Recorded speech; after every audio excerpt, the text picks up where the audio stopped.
ياسين هاي welcome to Hargeysa إلهي أمرك إذا ما أنت Hargeysa بوسو دوي أرمو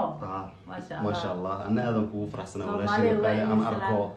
أو فرح فيسكا welcome أنقولي لها وكاسا ما شاء الله Somali ونو جديد هنو idinayaa ee weli dadka Soomaaliyeed oo dhan ka dhaadhicira inay fanaanada Farxiyo Fiska ay guursatay ninkeedii lixaad oo ay magaalada Hargeysa ku guursatay haddaba waxaan ku leenahay ku soo dhawow Xaqsoor TV fadlan subscribe iyo like nagu caawo walaalkayow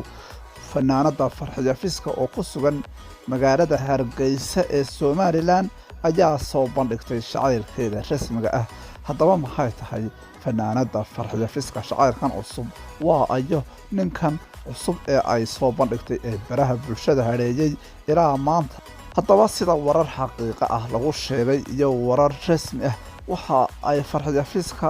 ku sugantahay hadda magaalada Hargeysa iyada oo halkaa ku qabanaysa bandhig faneedyo aad u kala duwan iyo showyo heer caalami ah haddaba fanaanada Farxiyo Fiska oo la kulantay fanaan caan ah oo waliba fanaaniin dadyawgii hore ahee Soomaaliyadii hore ah uu dhalay fanaankan oo lagu magacaabo Yaasin Galley oo isagu aan sidaa heesa badan u sii qaadin balse dhowr heesood soo qaaday ayaa ku soo dhaweeyay magaalada Hargeysa taasoo u muuqata inay fanaanada Farxiyo Fiska shacayr cusub iyo xiriir cusub ay la samaysatay taasina waa sababta ay baraha bulshada muuqaalkan ugu soo baahisay fanaanada Farxiyo Fiska kumay soo baahiseen muuqaalkan baraha bulshada haddaanu xiriir shacayr aanu ka dhaxaynin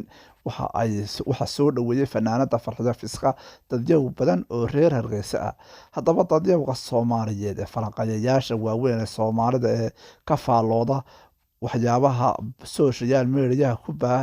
baaha ayaa waxa ay sheegeen sidan oo kale inay fanaanada Farxiyo Fiska ay guursatay ninkan oo lagu magacaabo Yaasin Galley oo ay xiriir shacayr oo rasmi ah la yeelatay haddaba fanaanada Farxiyo Fiska oo shacayr kala duwan soo martay ayaa dadka Soomaaliyeed ee falanqayaasha ahi waxay ugu baaqeen Farxiyo Fiska inay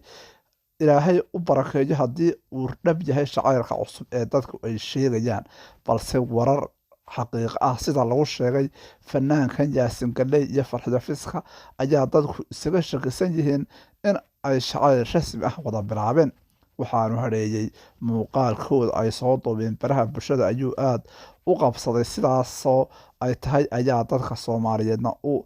garteen in ay shacayr cusub fanaanadu soo bandhigtay oo Hargeysa ku sugan maalmahanba balse warar kale oo aan helay ayaa sheegaya inay heeso isla soo qaadayaan fanaankan oo aan la aqoonsanayn in uu shacayr rasmi ah yahay balse waxa laga sugayaa maalmaha inagu soo food